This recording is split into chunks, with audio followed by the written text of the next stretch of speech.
Good morning, everybody. This is going to be a little bit different today. We're going to do a picture-in-picture. I can find my pencil. We're going to do a picture-in-picture today. It's the first time you're seeing my face. Hopefully, you're not put off by the otherworldly appearance that I have on this planet.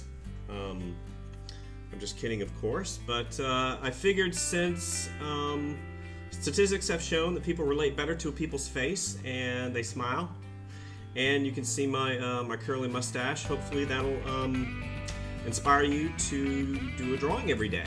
So anyway, today is the first time I've picked up a pencil. I'll be using the Col Erase pencils made by Faber-Castell, however they pronounce it. Now, I think later on that this company sold the rights to the name Col Erase, but I was able to get a hold of some original Col Erase pencils, not the Prismacolor. These are the Prismacolor Col Erase pencils here. I was able to get some of the original ones, so I'm not sure if they manufacture these anymore, but I really like these. It's a little bit smoother. So we're going to be working in Blue Line today. Today, I'm going to be working on a Boba Fett sketch. Something really simple, and I always say simple because, you know, I don't want to say, oh, it's the most difficult thing that you're ever going to do. You know, you don't want to come off being somebody that presents something that's really difficult to do. But on the other hand, you know, this drawing stuff that we do, it's not the easiest thing in the world. You know, but on the other hand, you gotta have fun with it.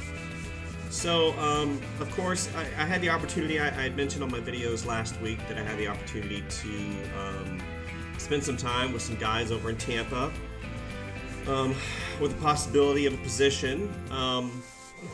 And I'm looking forward to, you know, whatever comes about. You know, in this field, you know, especially as a freelancer, sometimes it's feast or famine. And what does feast or famine mean? Feast or famine means either you're going to have a lot of work or you're going to have no work. And, you know, you got to kind of prepare for those times. I just got through doing my taxes recently, which was... We're just going to leave it at that, right? As artists, you know, we typically, as artists, aren't really huge fans of numbers, per se. I like numbers. I like math. I always have, and it's kind of lended to my, you know, benefit as an artist. I'm very analytical in some respect, but also, you know, I'm a little bit emotional, as I think all of us are, as artists. But today, being a wonderful start of the week, I figured I'll start off the day and the week with a Star Wars piece. So, as you guys have seen me do before, you've seen me start out with this real rough gesture. And the reason why is because I like to keep it loose, loosey-goosey. You know, some other illustrators and some artists are very tight, you know, with their sketch. I like my gesture being really loose. I like lines. You know, I like it's like the messier it is, the more expressive I feel like I can get.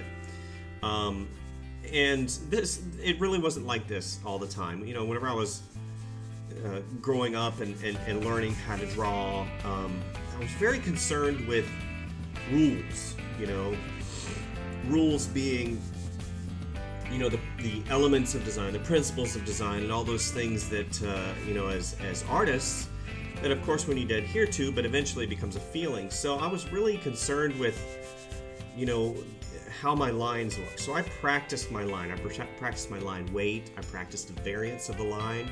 I practiced utilizing the line to create form, overlapping, you know, the rule of overlapping lines to create form.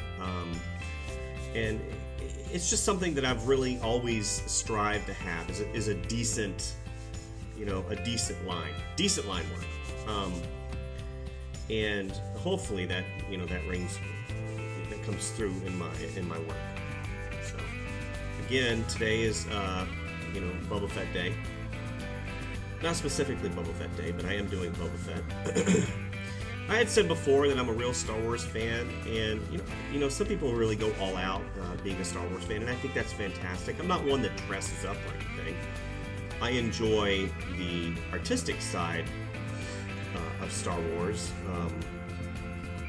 but you know I'm not like a a mega fan. I like the story. You know, a lot of people don't like the prequels, and you know, I'm probably going to hit a few soft spots here, but you know, there were some really rough parts in the prequels. You know, the acting, the story, you know, the storyline, and you know, you're going to say, "Oh, George Lucas screwed up the Star Wars universe." It's entertainment, guys. Come on. You know, I saw the recent Star Wars, and I enjoyed it. You know, it wasn't like the most amazing thing that I've ever seen. It wasn't like, oh my gosh, Star Wars is back in town. It's always been in town for me. You know, the originals, you know, have really, you know, kind of shaped my philosophy on science fiction. And, you know, there's probably a lot better storylines out there, but you gotta admit, Star Wars has definitely made its way into our world. So this particular character, Boba Fett, kind of has a funny story for me, because you know, I'm never really satisfied with the status quo. If somebody presents a character to me, a lot of times what I'll do is I'll utilize the character designer. I'll take the character design and I'll look at it and I'll say, well, how can I come up with a different aspect of it? So Boba Fett, actually, he was part of a childhood, you know, kind of a character manipulation. I came up with a different world for Boba Fett. He wasn't really a bounty hunter. He was, you know, like a race car driver, because he had a race car driver helmet on, and you know, he was the top of his game, and it was pretty cool, you know. And I remember playing with Hot Wheels, and I had, you know, Boba Fett, and I imagined Boba Fett was a race car driver. And you know, some of you would be like, "How dare you? That's terrible." Well, it's my imagination at work. I allowed my imagination to kind of run wild, and you know, come through and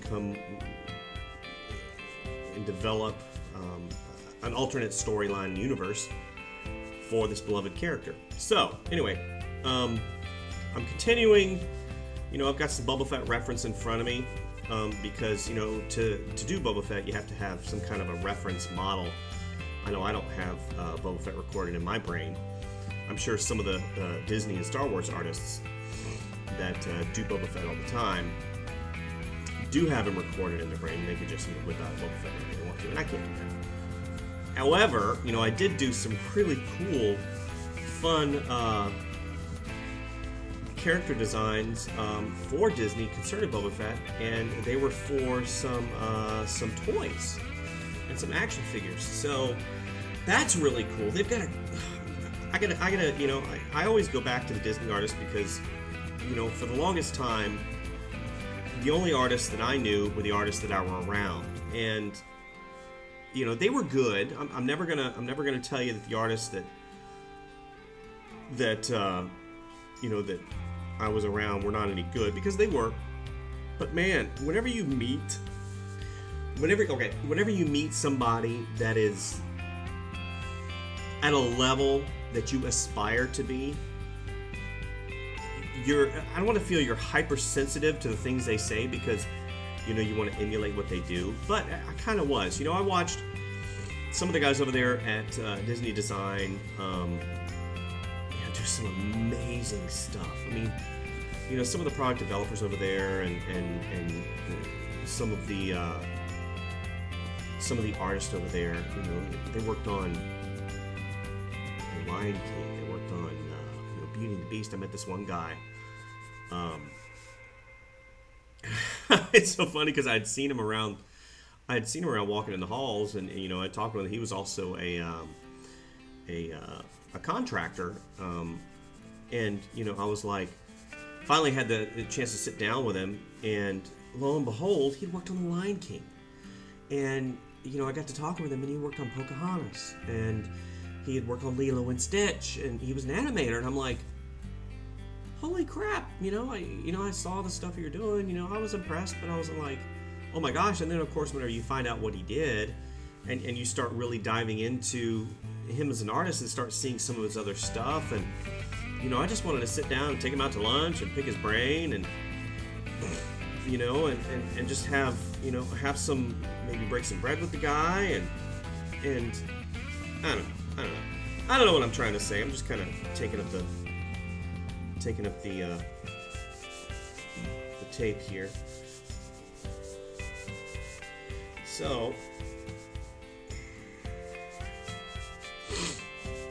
I am right now working out a simple composition in the interim here before I go to time lapse to kind of show you exactly what the process is. Now today I've got some I've actually got real work to do. Let's see. But I've got real work to do, so I can't spend a whole lot of time on this drawing. You know, at the end of the day, it is a warm-up, and I've got to kind of treat it as a warm-up. I can't really, you know, spend tons of time on it and polish it. You know, the Yoda that I did was sort of a little bit more than I really wanted it to be, but you know, at the end of the day, you know, once you get to that point, you're like, oh, I gotta finish it. So that's kind of what I do now. What I've also recognized in the world of videos, you know, and YouTube and stuff, that you know, the possibilities to kind of showcase other things that you do is there. So what I might do in the future, and I might branch off the channel as well, to possibly show some kind of either voiceover work or singing, because you guys, as ridiculous as it sounds, I've done a lot of singing in my life. I've always had a fascination with voiceover work and voices in general, you know, and you know, I did a little bit in the last video and kind of explained my passion for doing voices. You know, and I think, you know, growing up, we always have those couple voices we can do, and we kind of bring them out at parties. You know, you have, you know, your Mickey Mouse, you're, hi everybody, oh boy, gosh, it's great to see you.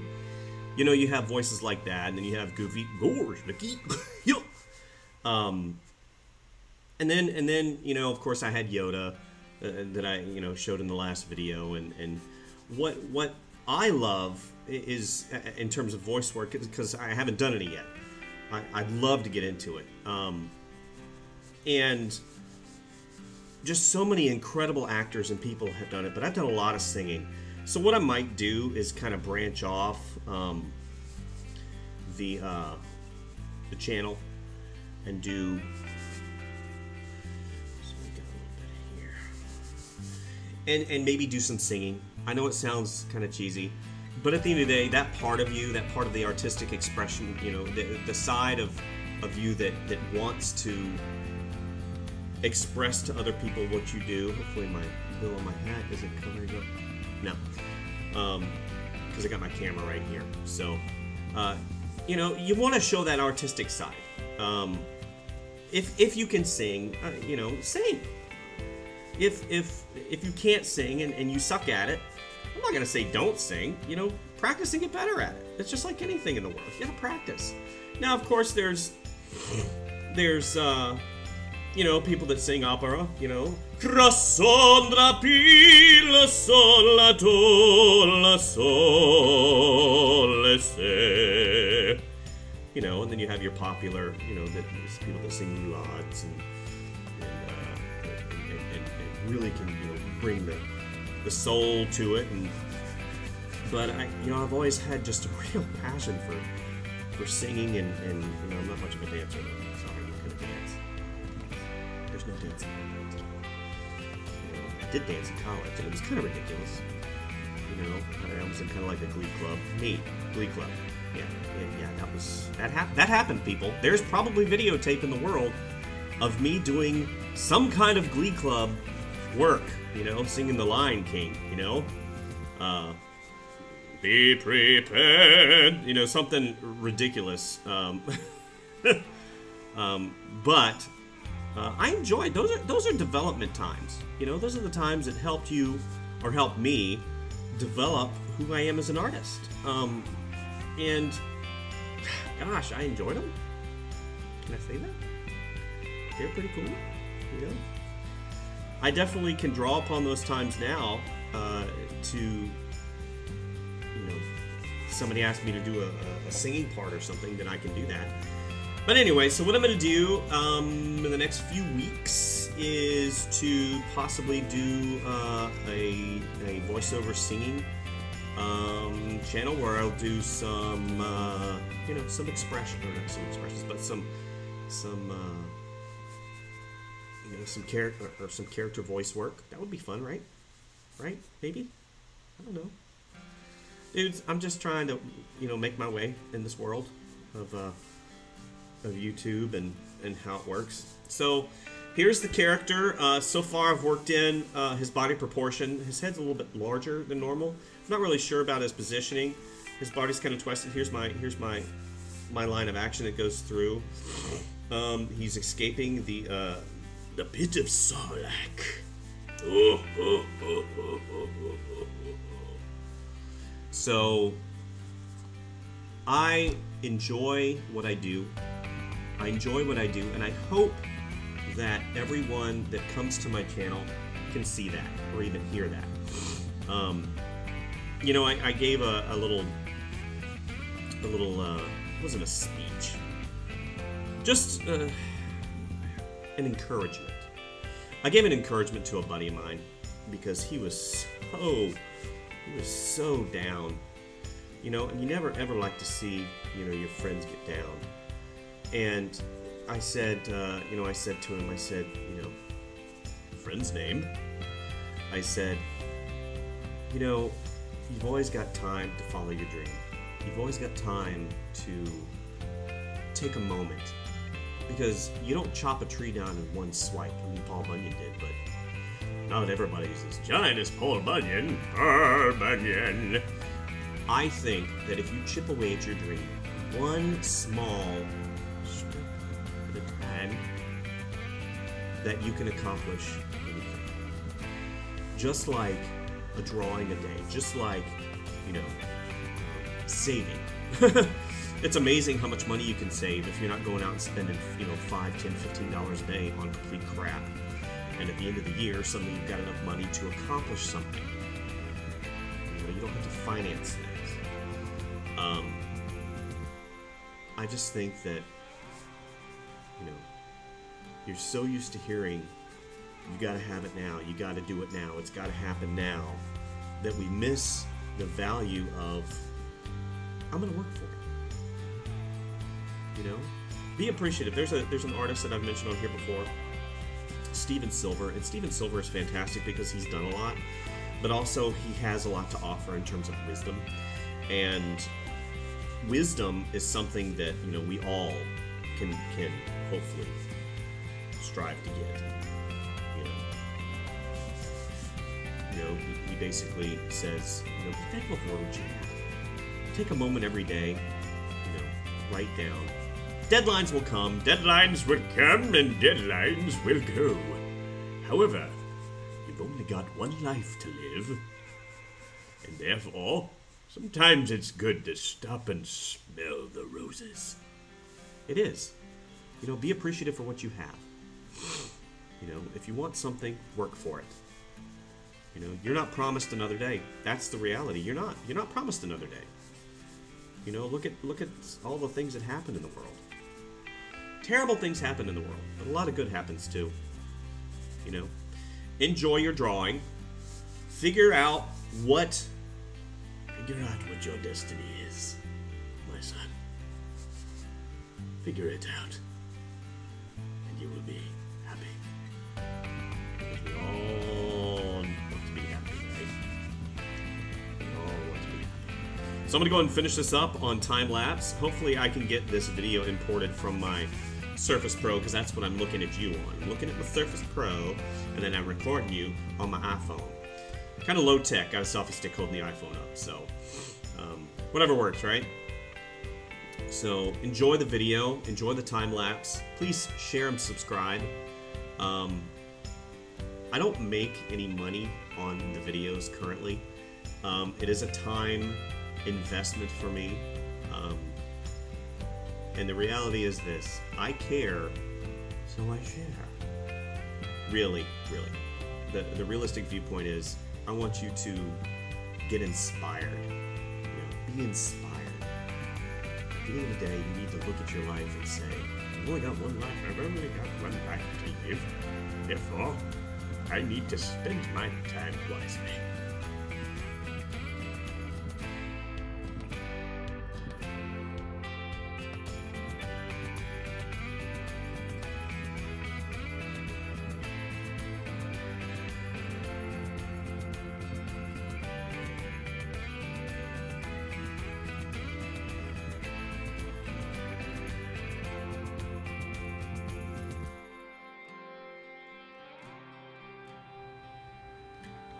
So this is the final sketch. I think that I'm going to do something that I normally don't do.